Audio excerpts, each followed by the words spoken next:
So, hello and welcome back, guys. This time, once again, the Improvement Season podcast, not the Coaching Corner. So it is me, Pascal Flor, and as always, the other guy on the other end, it's Steve Hall. Hey. All right, guys, how's it going? How's everyone doing? We're waiting for an answer. I need someone to talk to me. Just like the silence. How are you doing? And like on a concert. Everyone all right? Yeah. No one's Cheers in the crowd. Yeah. That's what I'm imagining. I'm like, Yeah. we're all good, Steve. Yeah. I can't hear you. Right, the typical things. Anyway, yeah, Steve, how are you doing? What have you been up to over the past 2 weeks now? Oh, yeah, because it was the Coaching Corner. Yeah. The Coaching Corner last week, which was, an interesting chat. It's such a huge, diverse topic. And I was thinking when we were going through it, I was like, Pascal would be a good person to talk about this too. You could even do that in the next Coaching Corner, like have you and Jess and get different people's and Ryan's perspective on that, because mental health is just crazy. And I didn't realize how well timed it was with Mental Health Day, which was like the start of this week or something. So that's cool. But yeah, last week was overreaching. So wheelchair week, it was the kind of week taking it to or slightly even above MRV, just basically a week of training where I know I can't repeat that week, or at best, I can repeat that week. There's no way this week I could have done what I did last week. So yeah, that was challenging, but I met all my numbers kind of consistently, and there was nothing kind of out of the works. There was no like massive crazy PRs. It was all very... Do you find that, Pascal, when you're massing and you have been for a while, training becomes so predictable? Like it's hard as shit, but it's predictable. Like I'm not like, I look at my numbers that I hit last week and I'm like, yeah, that's what I thought I'd hit. Like, yeah, it's good, but totally. And this is also what I'm always saying to people when I'm explaining RER, that how likely is it that your performance will completely deviate from what it is that you've done last week, like to the upside or downside? Unless something severe happened in your external or in your life externally, you will probably be somewhere around what you've been able to do last week. Probably even add something, squeeze out another rep or so, right? That's where you will then automatically get to your limit in regards to the RER. Yeah, that's exactly what it was. It was like it was the same progression that I've had basically every week on each movement, either a rep or a small amount of extra load, bang on.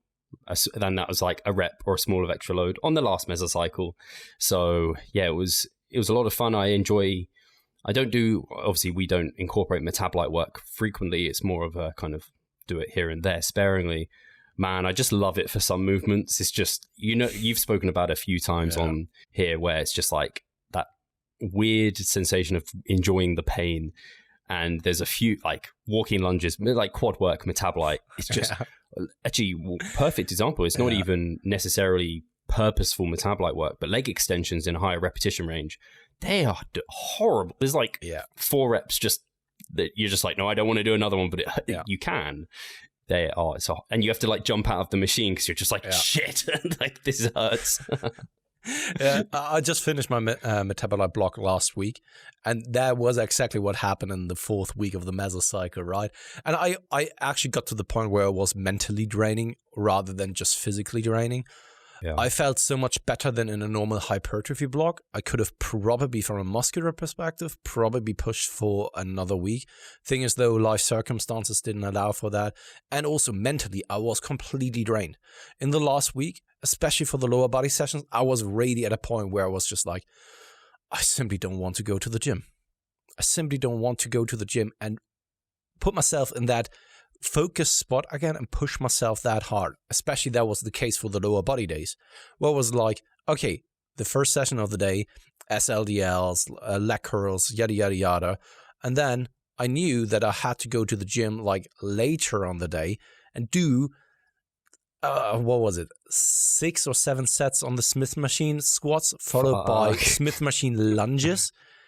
And that pain, right? And going there and pushing yourself and continuously pushing yourself to that point because it's so uncomfortable, the likelihood that you are very susceptible in not pushing it to your limits because you are so mentally drained. And that's why I decided, like, okay, this is over after week number 4, and this is something that needs to be acknowledged as well, that it's not just like the physical component that plays into the limits or capacity of what it is that you're able to pull off, but also the mental thing.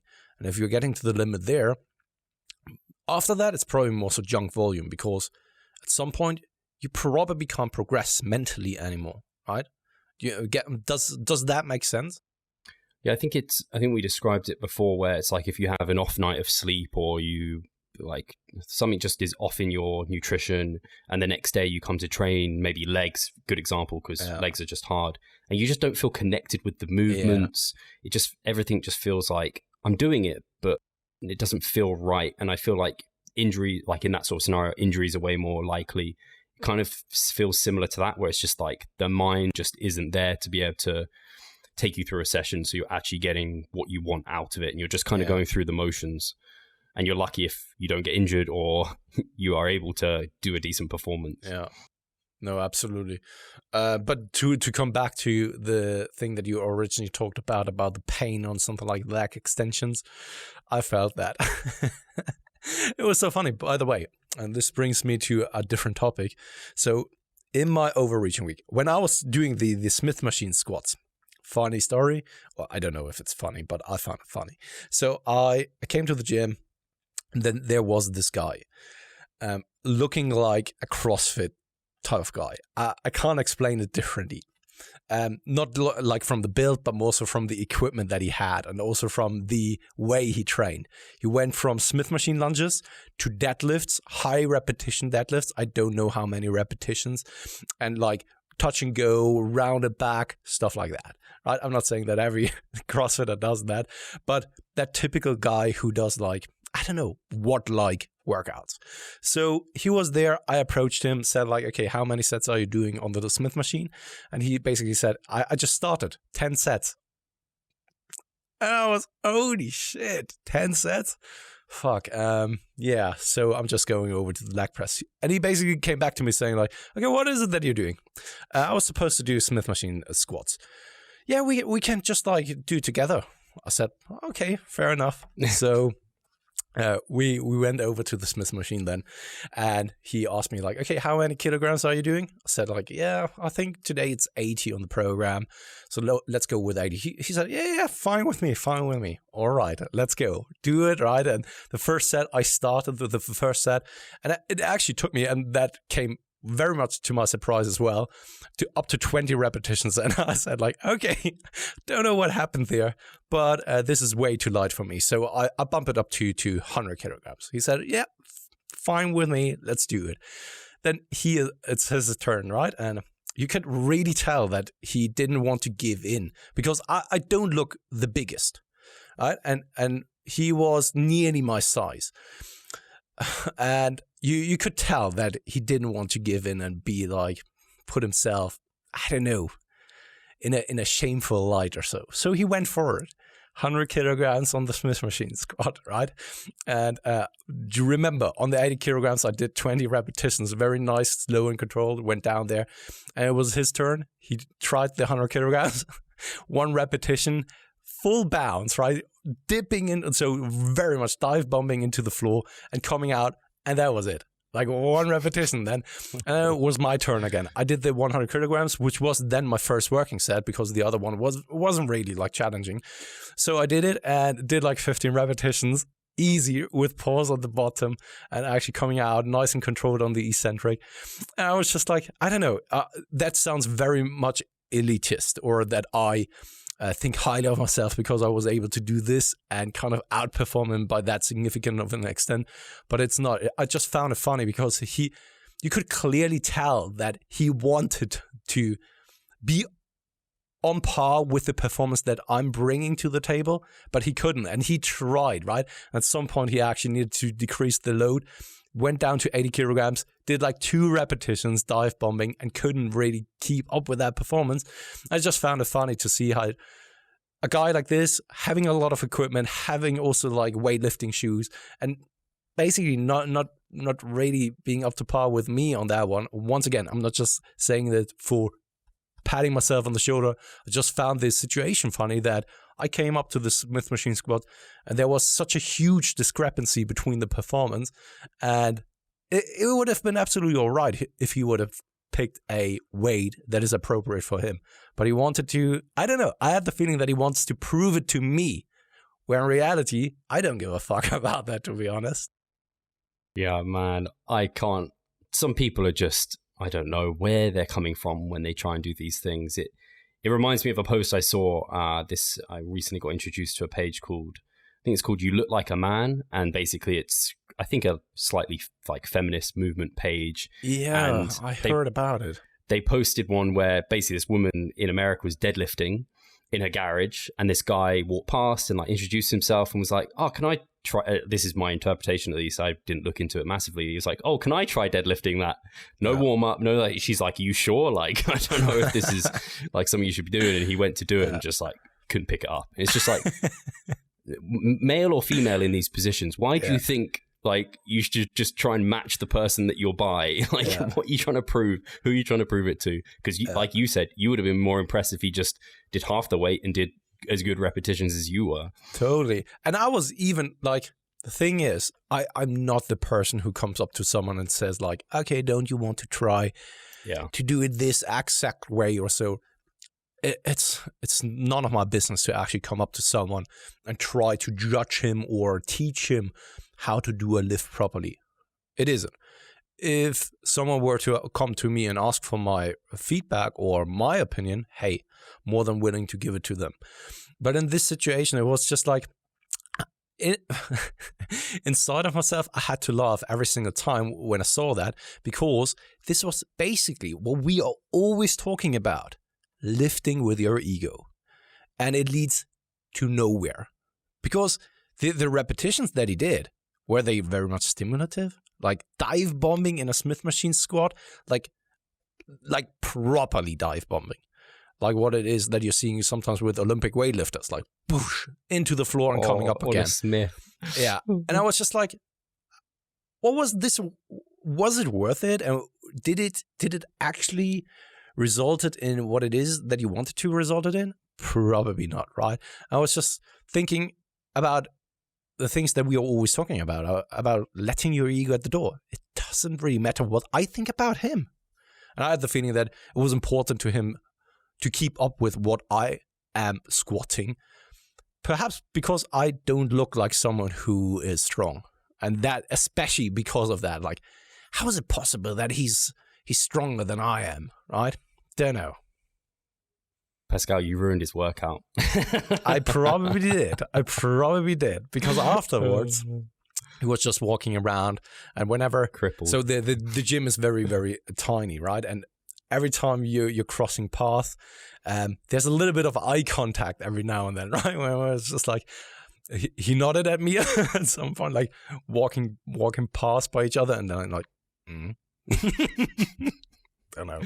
It's funny. Okay. It's quite often almost the other way around, where they put on more weight than you, or like they do if like they want you, for example, say like you were working with him and he put on too much weight, and then you take off half, and then they watch you do it, and they're like, "Oh, he's doing that very differently to me," and maybe better, like in better shape, and then they put their weight back on and do their half reps. You're just like, man, like you just saw your answer in front of you, yet you're still going back to your old ways. Hey, and then imagine to be a massive monster, such as, let's just bring up Mike, because I just have his picture in my mind that he posted yesterday where he looks amazing, the best Terrifying. He ever looked. Yeah, and just imagine someone like him coming up saying like, "Okay, can we share the machine?"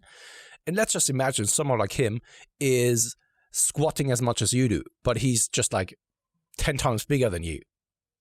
Then I would very much like reconsider my entire approach. This is so funny because you see it all the time on social media when someone is posting like leg press, I don't know, 400 kilograms, half wrapping the shit out of it. And you're just like, okay, you have stick figure legs in comparison to that guy who does it like full range of motion, who only uses like half of your stack, but still, look at him. It's, I think I saw someone post about it recently. It was like, if your bent over row is anywhere close to the numbers you're squatting, there's something wrong. It was with your probably Benno the Row, form police. Probably the form police. They're becoming incredibly notorious. They've got over 10,000 followers now. Yeah, I think. that was They've fast. blown up. Madness. Well deserved, in my opinion. Sorry, they're controversial for sure. Yeah, that's for sure. And I also know and understand that not many people, or that some people are pissed off and think that it goes too far with some of the things and the way he puts some information out there. In my opinion, it isn't. I think it's but this is always the thing with comedy as well, and also with things that are perhaps a little bit upfront and controversial. Some people find it absolutely inappropriate, and some people find it absolutely appropriate. And for me personally, as most of the listeners know, and you, Steve, you as well, I'm pretty thick-skinned, and I'm also someone who is like, okay, let's calm down. Don't take everything too seriously, and especially when it comes to lifting. If your entire identity is revolved around bodybuilding, and if someone is then criticizing you, basically, it's up to you to then put stock into the things that they are saying, right? If you're so convinced about the person you are and the things that you are doing are correct, why are you then giving a fuck about it, right? I mean, it's really that. You could do everything wrong. If you really believe that this is correct, why do you even care? Yeah, it's a tricky one for me because I am probably more on the other side of being a little bit like, I'd say vanilla, I guess, and always kind of concerned that I might hurt someone's feelings in saying something a certain way, which is even frustrating to myself sometimes because I can see how, I don't know, out of the wrong context, they might pick on someone and it might not be appropriate. But I mean, that's going to happen. For the most part, like, PTs do need to up their fucking game. Like one-on-one PTs letting their clients get away with dog shit lifting. It's just not a good thing. So they are in a sense, we've talked about it even on a podcast, I think one time, where it's like trying to police like PTs or online coaches even. In a small way, that's kind of what they are even trying to do on that account, I guess. Kind of, yeah. And also when they are calling out like bigger people and then the fanboys or so are jumping in and kind of defending that individual, especially with very much poor man's arguments. Most of the time, like, yeah, but he's big, and all right, yeah, so that automatically means that everything that he's doing is like the shit? Probably not. But if you're so convinced about it, why do you feel the need to actually jump in, defend that individual? Why aren't you just like continuing going on living your life and doing those things? Because obviously you think that this is the way. So why not continue doing that? Why do you feel the urgent need to defend someone that perhaps you don't even know, right? And why do you feel the need to defend that stance? If you think that's the way, then go ahead, continue doing that this way. And we see it all the time, right? We couldn't even pull like other examples. Steve, why are you wearing that fucking hat? I hate that hat. I hate it. Anyway. Yeah. I did get some negative comments. I'm not hating your hat. I find it very cute, by the way. No, but something like this. Because you have personal preferences, you have your own opinions, right? You probably find some of the things that I'm doing like shitty or inappropriate or so. That doesn't mean that you have to actually do it and go out and apply it to yourself or apply it in your day-to-day life, right? And this is the same in so many things or so many instances in life, or when generations are actually saying, boy, you have to actually get a good and decent job, do something proper with your life, right? The world has changed. Everyone has different opinions, maybe also different visions for themselves. So once again, I don't really get it when someone is feeling offended by basically a random Instagram account calling people out. You could easily just like block that person and continue living on your life if that really offends you that much. Yeah, it brings up lots of thoughts in my mind. One of them, actually, I think is an interesting one to bring up, and I'd like to hear your opinion because, as you know, I think we spoke about it at one stage because people are kind of asking, it's that typical thing of like, yeah, but who are you to say this?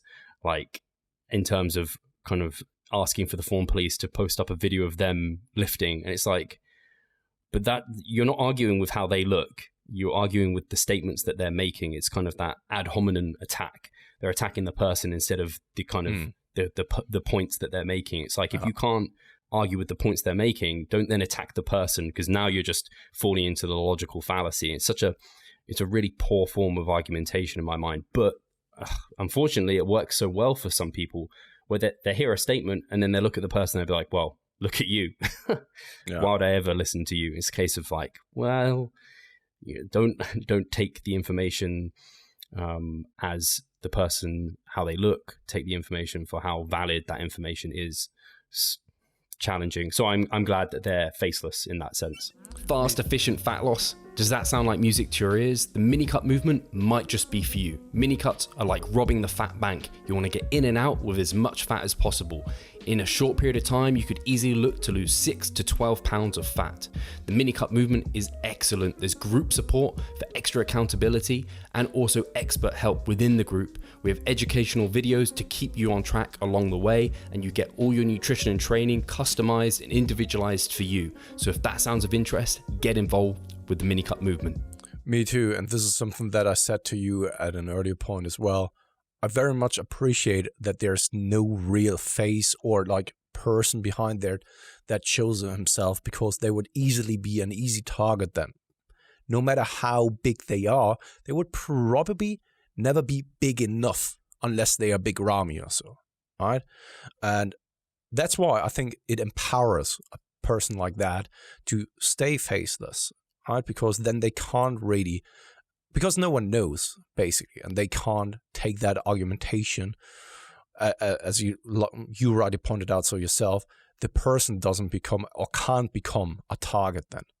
Because in the argumentation there, it has no place then. Yeah. And that's how it should be, right? Absolutely. What was I going to say?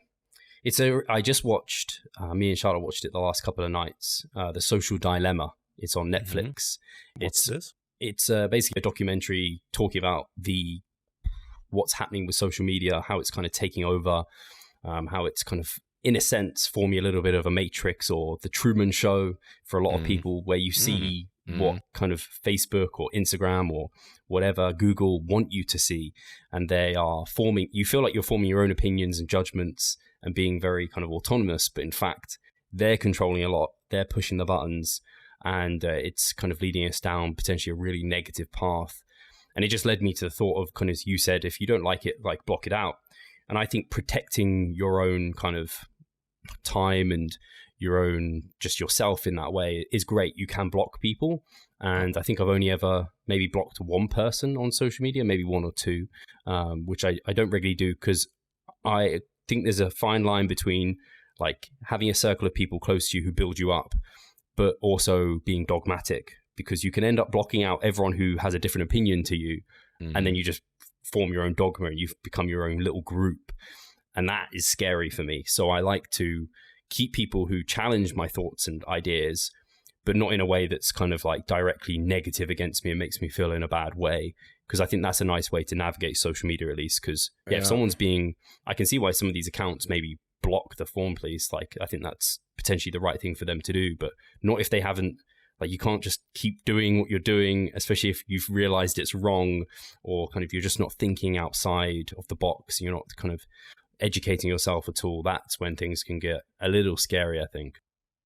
But so props to you, because I don't think that the majority of people are like that.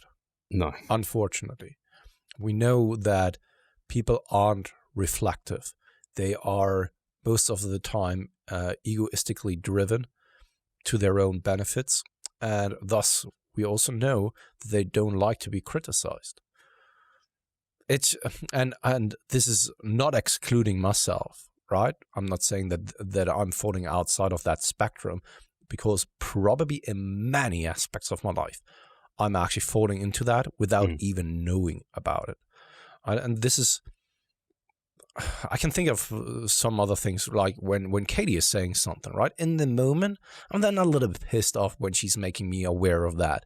I'm just like, right? And I don't want to give in and admit that she's correct. But then after 5 to 10 minutes, I actually calm down, let my emotions calm down, and I realize like, yeah, there's probably a point to it. But it still takes a moment. And some people never get to that point, or the majority of people, I would even say. And this is, that's why it's props to you that you are then that reflective in order to, keep, I don't want to say keep the enemies close, but having always people around you that are contradicting your beliefs in order to keep you level-headed. This is a great thing.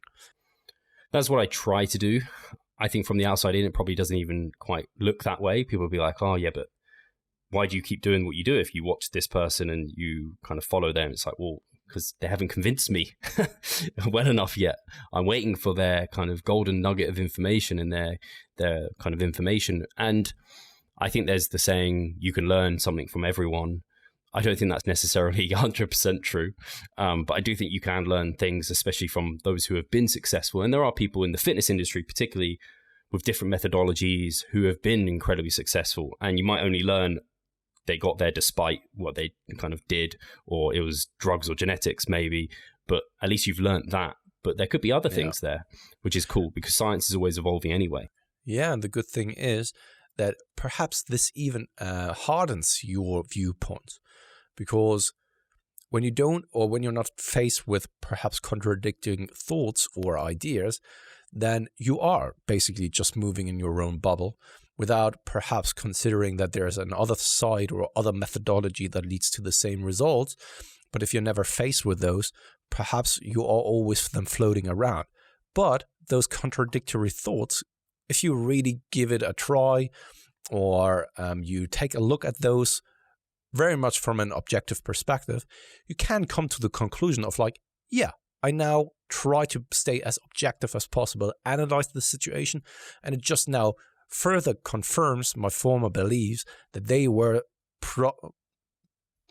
I want to say probably more correct. That's not always the case, right? But because we are always a little bit subjectively biased. But in that instance, it's like perhaps you are just getting a reconfirmation of what it is that you've been doing before is better than the things that you are confronted with. So yeah, it's the perfect example to me, because we all get very emotionally tied to our training and nutrition, I think, at a certain stage. And I know when I was first introduced to Lyle McDonald, Alan Aragon, talking about if it fits your macros and flexible dieting, it completely shattered my worldview of clean and dirty and how like you can't possibly eat a Pop-Tart and lose fat, this sort of thing. And there was just so much convincing evidence and so many people talking about it in such a logical and scientific way that I'm glad that even at that age, and I feel like I was very immature when I was learning about that sort of thing. I was like 20 years old. Even at that age, I was mature enough to be open-minded to the information that they were providing, because that completely changed the game for me, because it made bodybuilding, which on the surface for me was like probably going to be unsustainable because I was developing an eating disorder, to something that was incredibly sustainable, because now actually, I can actually eat different foods. So I think it's unfortunate when people are so set in their ways that they will put up a complete fence towards, and they'll block out any thoughts that are different to their own, especially if they're in a position where they're not progressing or they're not seeing what they want to be seeing. Barmy, that's kind of like you are your own worst enemy in that regard. So something that helped me, like in the methodologies I do, was like I practiced them, I saw results via them. I definitely have had people try and move me away from them at various times, but it wasn't convincing like it was with the Alan Aragon and kind of Alan Aragon, Lyle McDonald, kind of when I was viewing their information, the kind of the evidence wasn't there. It was very much from an emotional standpoint that I wasn't part of that. And that's not enough for me to be drawn away from something that is kind of logical, and that's where my mind prefers going down that route. Yeah, absolutely. And what I want to add to that is whenever we have guests on that are basically also contradicting my beliefs, my methodologies, I especially listen to them very carefully, because I don't need to get a confirmation of what it is that I'm doing already to be the correct way from someone who has the same beliefs as I have. Right? There's no value in that. So, for example, the roundtable that we had with Eric Helms, Brian Miner, Jared Feather, and Mike Isertel, I was actually going off this roundtable and thinking like, yeah, maybe I shouldn't be as aggressive with set progression. But at the same time, like I'm going back and forth between those things inside of myself, asking myself certain and different questions. Also looking at my own training, looking at what I've experienced with my clients, right? And then I come up with my own conclusion and with my own ideas. And perhaps it's always then a combination of data that you're collecting, maybe studies that you have seen, and then you come up with your own ideas, your own methodologies. That's why when people are saying like, yeah, so we get a lot of questions over in our Revise Stronger group of Facebook about methodologies of the RP templates or so. And I'm just like, sorry, we are not RP. It may look from the outside that we have a lot of things in common, but this is the majority of things that everyone has in common in the science-based community. The principles are basically the same, just the small minor details are then the difference. And then it comes to their own programming and the way you do things. And I find it very, very insightful and helpful to always hear those conflicting ideas or contradicting ideas to my ideas from other people, because this is then the moment where I'm going out and I'm basically shit testing and doubting myself and trying to either get a confirmation or not. And also one thing that we've talked about here in the last week, I think it was, that you and we are always in constant doubts about our own training and be like, is that really the thing? We are, of course, not immune to the logical fallacies out there, such as, why are the big guys always the biggest guys? Right? And if everyone trains to failure, then of course, you're susceptible in believing that this is the key ingredient for growth, right? And you are getting very emotional about it. And while you are being emotional about it, you are starting to be blinded for perhaps other facts and other considerations that go into that. That the typical saying of correlation isn't causation. And this is perhaps they're the same way. Are they only the biggest guys because they are training the way they do? Or are there other things that are coming into play as well here? But these are doubts that you and we always have as well. Every now and then I'm going through my program and I think like, is this the best way? Should I change something? But I also think that there's huge value in that, because this is why probably we have a very good and fundamental understanding of something like programming, something like the human body, all that kind of jazz, because we aren't the ones where the gains have come easily. We were the ones who were trying to actually look up information here, look up information there, in order to actually get the best results. But it didn't come easy to us, and this is probably the case for the majority of people. And it's then so easy to just spread the message of like train to failure, eat big, and then you will get there. And yes, while it may work for some, and those are the ones seen on Instagram, then the hundreds of thousands of people who are getting wrecked along the way are the ones that you don't see, right? And in that instance, it's just like, yeah, we are also going through those doubtful phases. But in the end, you're always needing to remind yourself about the fundamental principles and the facts, right? And the facts, they don't really care about how I feel or whether I have doubts or not, right? The facts are there, and they are there to then be analyzed and also being applied to some of my training principles or methodologies. Very well said. I think it's nice in terms of people listening to this and they're like, oh, how do I apply any of this, of what they're saying? I would say sometimes things I will do is just like making very small tweaks to my program. So it might just be like trying out different exercises. Like I tried some banded work. I think you tried some banded work as well. Yeah. Just to see kind of, well, is there something more to kind of trying to match kind of resistance profiles, strength curves, that sort of thing. And went through it, tried it, kind of made some assessments, made some judgments, and moved on from it. And I have some cuffs. I tried some cuff work. That's just a couple of examples, at least, where I've done a few things or different metabolite techniques. And I think the more you do these things, at least from what I've had as an kind of advanced trainee doing this a long time, the more I've realized is it's kind of, as long as you get the core fundamentals right, a lot of the rest is like much of a muchness. Like there isn't going to be huge total shifts in kind of your results due to a little kind of tweak, because a lot of the things that are argued about tend to be a little bit more minutia in nature. And I think a lot of people end up going down a certain route for kind of preference versus kind of optimality necessarily. But that's where we are.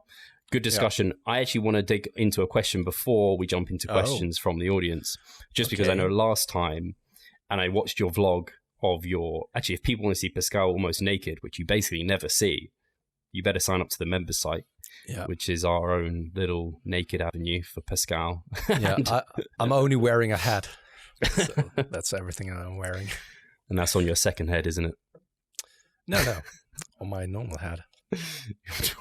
Normal head. Sign up for $6.99 now. What was I going to say? Everything.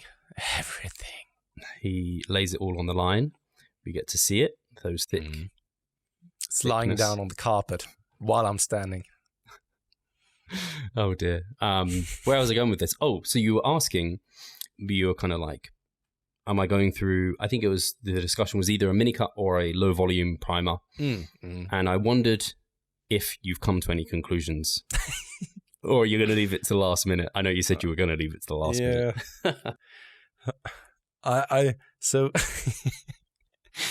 So ridiculous, by the way. This is where, once again, a coach would be or come in very, very handy to take away this decision making for me, because I'm kind of torn apart and I'm a little bit, I don't know, procrastinating and making a decision. So no, I haven't yet made a decision. Here in the morning when I was out on a walk, I was really, really trying to think of it and be like, okay, what are the pros? What are the cons? Now, with the upcoming month, is it feasible to train twice daily? Because Tony is then going to the kindergarten in the midst of November. And this week, I probably have to take care of Tony and introduce him to the kindergarten. So do I really have the time to train twice daily? Is a prima facie the better choice? Also, I just enjoy eating at the moment.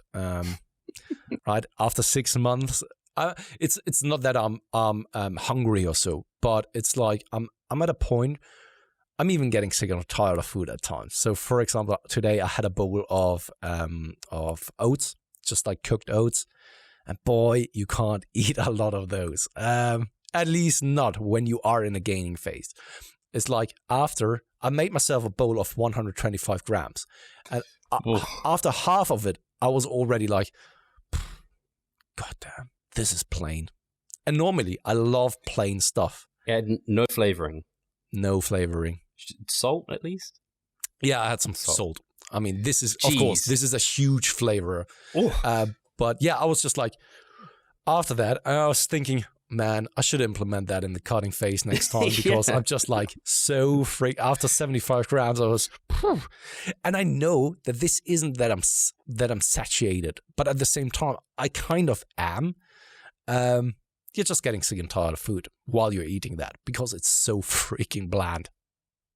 But at the same time, I'm loving it. So don't get me wrong. You guys know that I'm a big fan of potatoes and quark at the same time. But anyway, so while I was doing that, I was just thinking, okay, I could actually start a cutting phase. But then there are times where I'm just like, I actually enjoy eating a little bit more at the moment. And I can't see myself going into an aggressive mini cut. While I honestly just think that this is habit at the moment that is speaking out of myself. Like, I don't want to go into a cutting phase just out of habit. Right.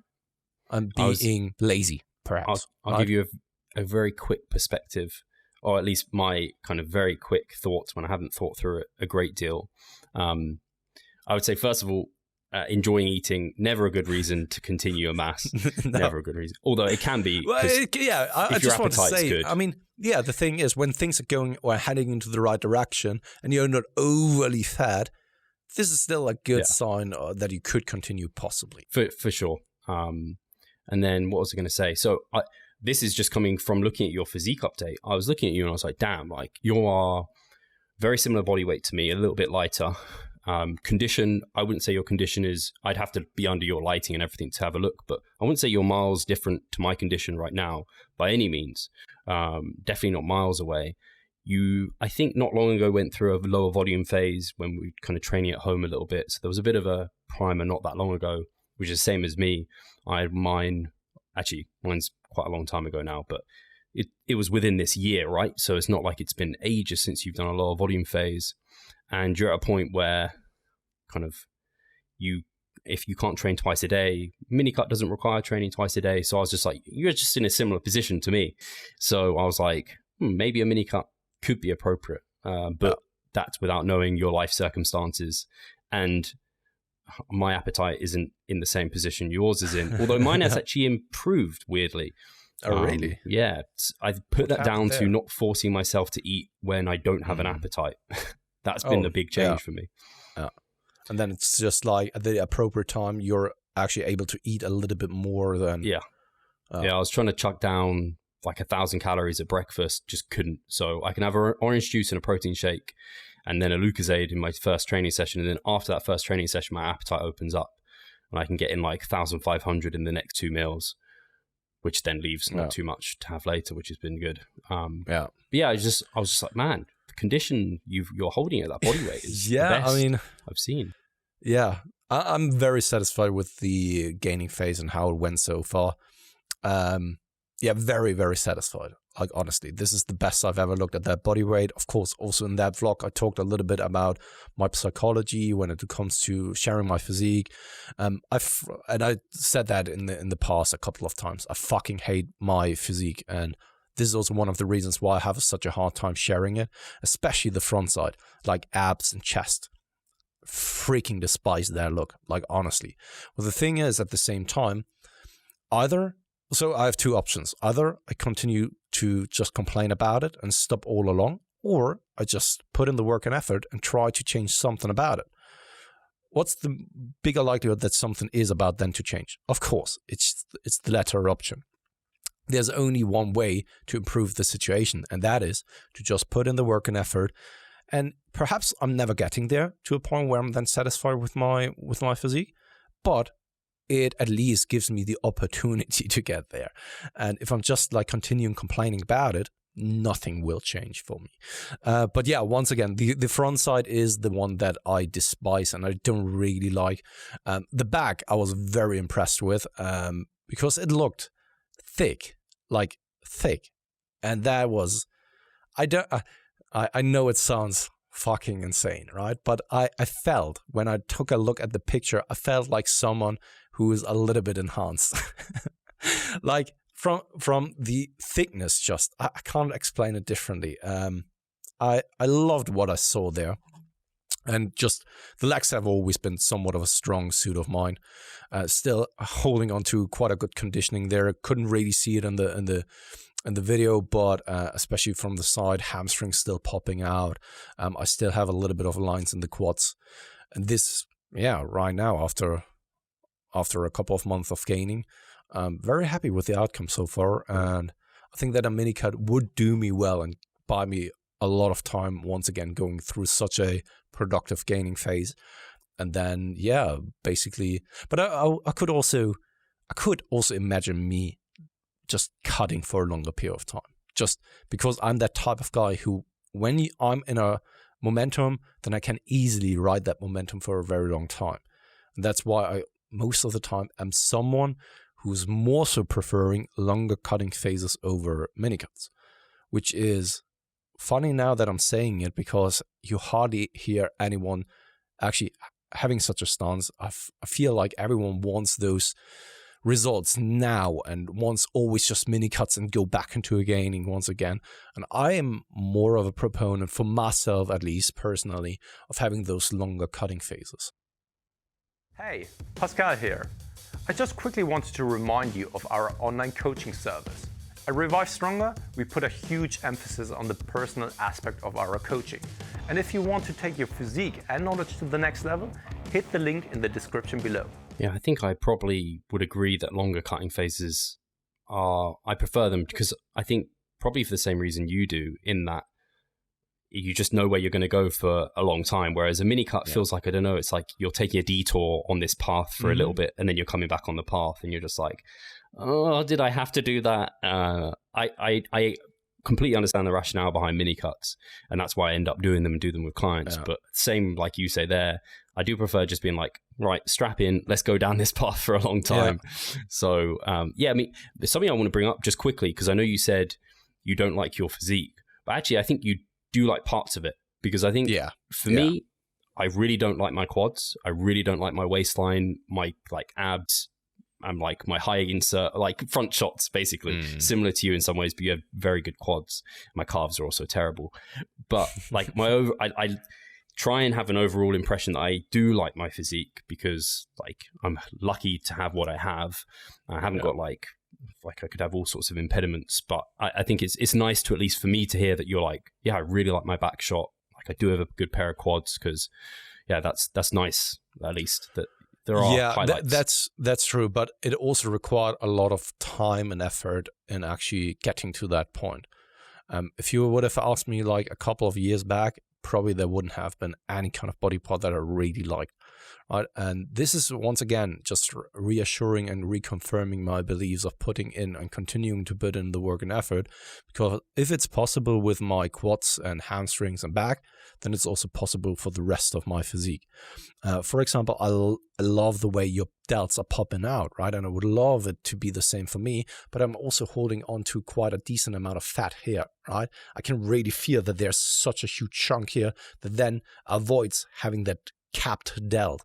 Once I'm getting lean, probably there's maybe even quite a decent delt underneath it all.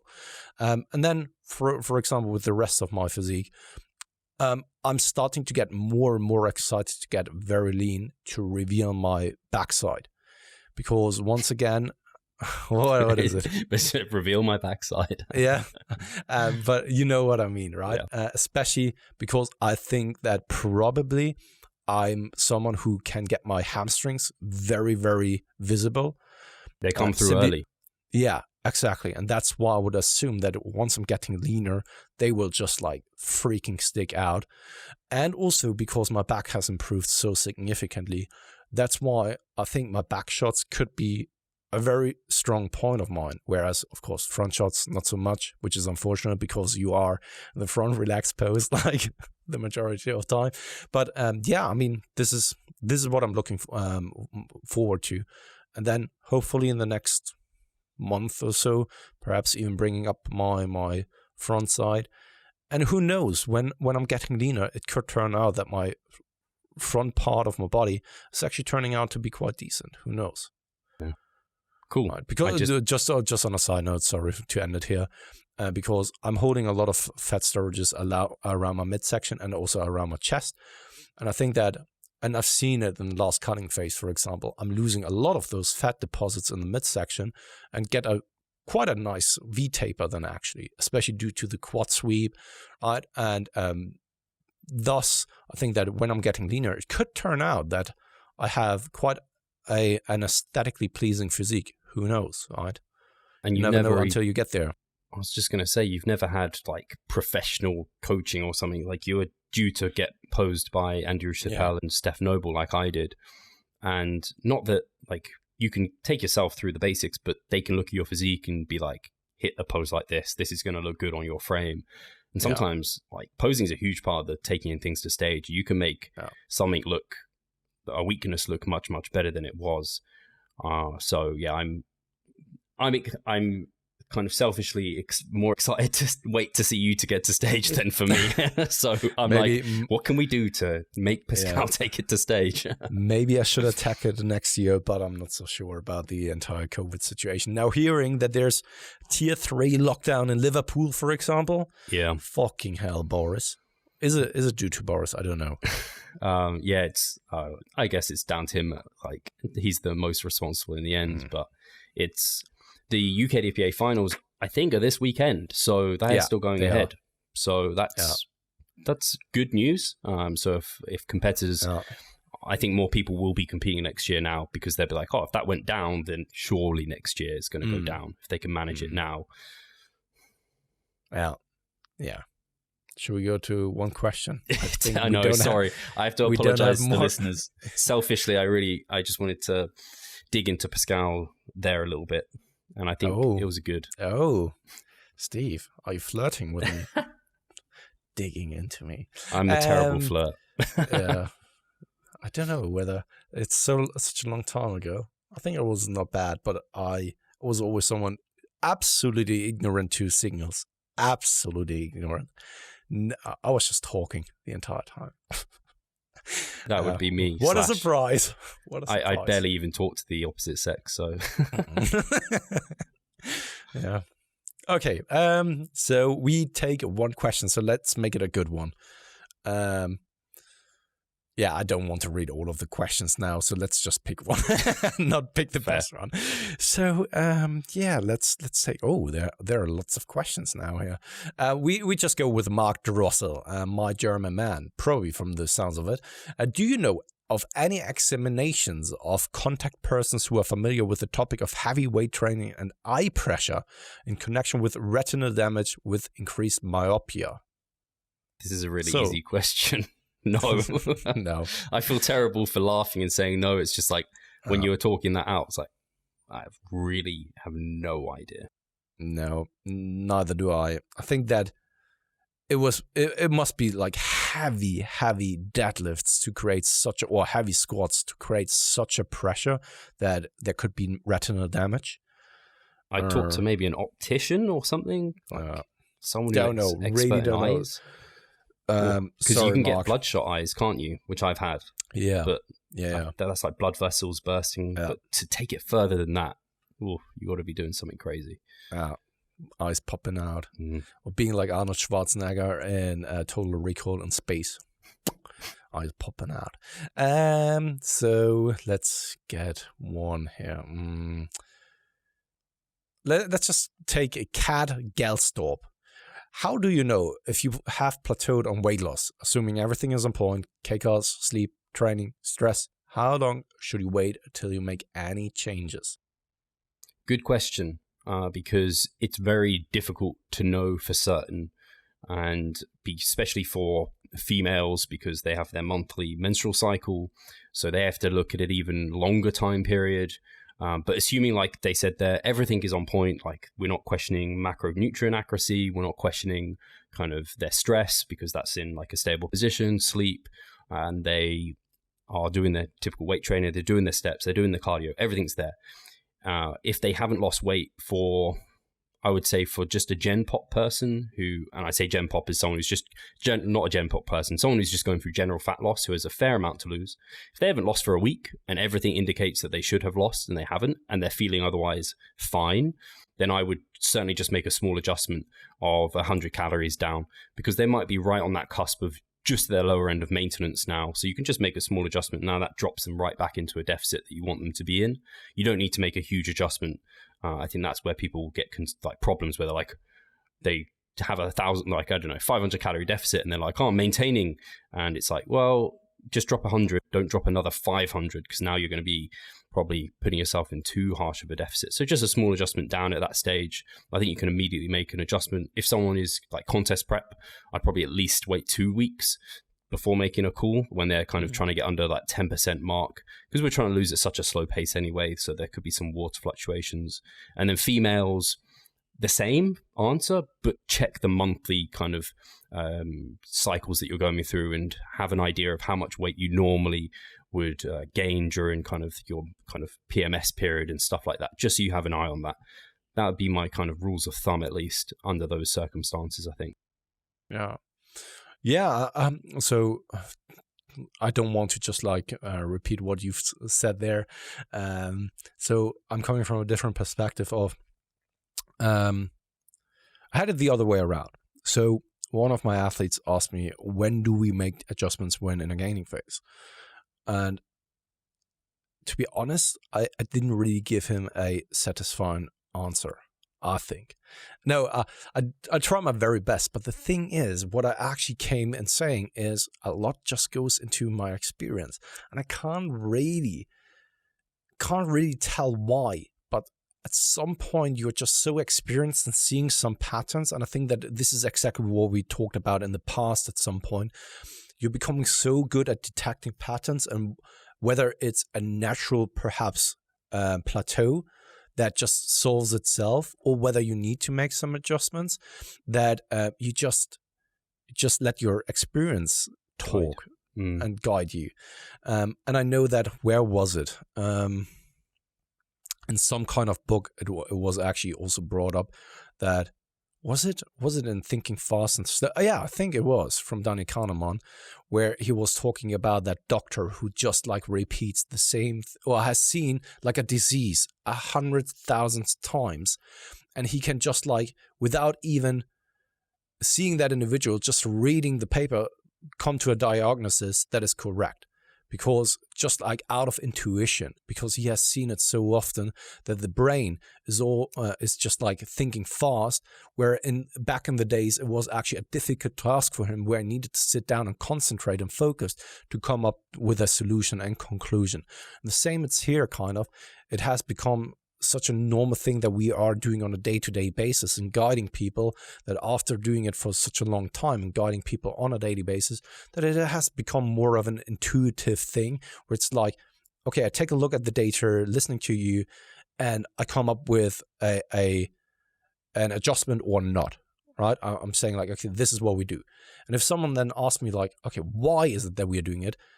Of course, I could actually take the time probably in explaining, okay, X, Y, Z, this happened, that happened, this happened.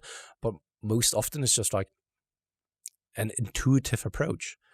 I know it sounds weird, but I think that many people who are in a specific field, who have, I don't know, practiced the skill 1,000 times, they know what I'm talking about.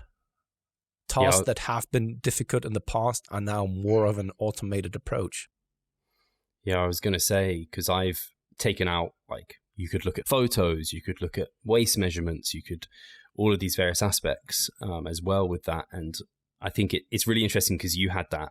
And I have a presentation on the members site that I do really recommend people check out if they're a member, is kind of using the scale for body composition management, because I talk about a lot of the things you talked about there, Pascal, and I'm pretty sure I talked about kind of it being an intuitive, like you have an intuition about it when you're watching someone, and you don't just have a kind of, what's it called, like a tree, a decision tree that you just do. If it's this, then it's like, this is where apps and stuff can fall on their face, because I think there is something about having experience as a human, as a coach, and looking through someone that you kind of know what calls to make. I've had people in gaining phases where they lose weight 1 week, gain weight 1 week, lose weight 1 week, gain weight 1 week. But over the trend, they're in a surplus and we're fine. So they then don't get scared when they kind of lose or gain too fast, because they know their weight is kind of, it does that for some very strange reason.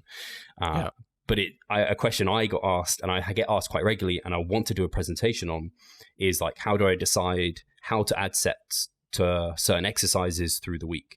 Like, why do I add it to like a tricep push down over like an easy skull crusher and that sort of thing? Because I've been asked quite a few times from a lot of clients. And I was like, I've got to make a presentation on this, because I come down to like, I have like an algorithm, but then the final bit is like just experience. I just kind of know where to put the volume. And I'm like, I need to put that into a presentation so that people have a slight understanding. But some of it you just will never learn until you just do it and you have results from people. That's the thing. Also, the exercise selection that you're picking, what is very likely to turn out well for someone, right? So when my clients receive the programs, in the beginning, they look very, very similar to another, because this is what normally works for the majority of people. And the likelihood that you are an outlier is very low, even though that you would like that it's not the case, that you are the outlier. But most of the time, this is a very, very good baseline to then start off from and building from that. And just a simple example, like hamstring volume, most of the time is significantly lower than for all of the other body parts, right? So I don't go ahead and prescribe the same amount of sets for the hamstrings as I do for the quads most of the time, especially not when you're having something like an SLDL there and I know it's properly executed. Right? And if the individual recovers quite nicely from that, then I want to see some videos first. And then if everything is perfect, then of course you make some adjustments. But just these little things, they add up over time that give you a good impression of what may work for the majority of people. And then based off of this, call it intuition, call it experience. It is exactly these things. I think one final point is Cliff Wilson talks about this quite a bit, doesn't he, on peaking? Yeah. Which is infuriating as a coach that has less experience than him, which is majority of people listening to this podcast. And there's not many coaches who have as much experience as Cliff, because you want his eyes. Like, I want Cliff's eyes. I'm like, can I just because not that I say I'm terrible at seeing some things, but like he makes some calls that I probably wouldn't make because I just don't see what he's seeing because I can't, because he's just got that much experience. Oh, Steve, still there? What happened? There you go. What happened? Don't know. That was so strange. But that was quick. Yeah, I don't know where we got to. Do you want Cliff eyes? Yeah, basically I want Cliff's eyes. Okay. Yeah, that's fair enough. that was the end of my point. I got very distracted. Yeah, I mean, we are also at time 1 hour in once again. So, do you have anything to announce? Anything to say? Anything that you want the listeners to know? I'll say one thing. So, we have our mini cut movement, which I think some people aren't fully aware of. It's like an automated template with group coaching, and you get lots of educational videos along the way. So if we've talked about mini cuts, if you want to join me for a mini cut, because I am starting mine on Monday, if you sign up when this comes out, you'll start in a week. So you'll be a week behind me, but you'll be joining me for a mini cut. Yeah, basically maybe I should do it then as well. Just like then we're all mini cutting together for the sake of it. Yeah. If the more people that sign up, the more likely Pascal is going to also cut down. Yeah, seeing everyone around me getting shredded and now I'm staying fat as fuck. Yeah. No interest in that. Yeah. So guys, you heard it. Other than that, nothing else to report, nothing else to say. Once again, thank you very much for listening, tuning in, supporting us in every kind of way. Very, very much appreciated. You guys know it. Even though that it sounds like we take things for granted every once in a while, we really don't. Every listener who is here, who is hitting the hitting the like button, hitting the subscribe button, it's very much appreciated. The other ones too, but not as much as the supporters. And other than that, guys, I wish you a lovely week, and I guess we speak next week. What is it, Steve? We didn't pick a winner from the competition, did we? And I have everything up here. Oh, you do? So perfect. Yeah, share screen. Come on. Blatantly, everyone's now they've left very quickly. Yeah. So very quickly here. Improvement season 172. What to do after a fat loss phase? Do you know the question still? Oh God, what was it? Metabolite techniques, I think it was. Metabolite techniques. Was it? Yeah, I think so. Let's pick the. It was 26 comments, and we pick a winner. Winner. Who is it this time? It is Michiel de Burg. I think he's from the Netherlands. He gave us a nice comment, but not metabolite technique. No, for myself. Oh, yeah. So I still read it though. Should we pick another one then? Pick another winner? No, I because think it's not really about metabolites. No, it's true. Yeah, we should do that. But thank you, Michael. Thank you very much for a very kind comment. So let's go with another one. And Brasilio, perhaps Brazilian. Even though I prefer powerlifting over bodybuilding, I like this podcast so much. Und Pascal spricht richtig gut Englisch. Also, no metabolite technique. All good things are three. Is it a saying in German, in English as well? I think it is actually. All good things come in three. I don't know. Third time lucky. Yeah. So Hopan Tupper. If you are from the USA, man, it's spam. So we pick one of the first ones. If you've seen that, we pick the first one. Michael, just Very just kind to comment. be fair. Yeah. I have a question for this time. No, go ahead. I want to hear in the comments what's the exercise you see performed poorly most often in the gym. Oh boy. I can't even tell what it is. I wish I could, but I'm massively biased due to Instagram that it's the rows or just doing something like rack pulls. But For it's me, kind of basically this is what people are doing. They think that they are doing rows, but basically they are doing like shrugs or rack pulls. For me, it's squats, because a lot of people try and squat in my gym. It's not a very tough good one. very often. Leg press is also butchered very, very often. Actually, I don't think I'd see a good leg press ever. No. Yeah. Or hack squat. Yeah. Just most people are, in my gym, unfortunately, are not performing things particularly well. Same here. Anyway, guys, thank you very much. And I'm very, very looking forward for the comments in the comment section below for your answers. And I guess I'll speak to you guys next week.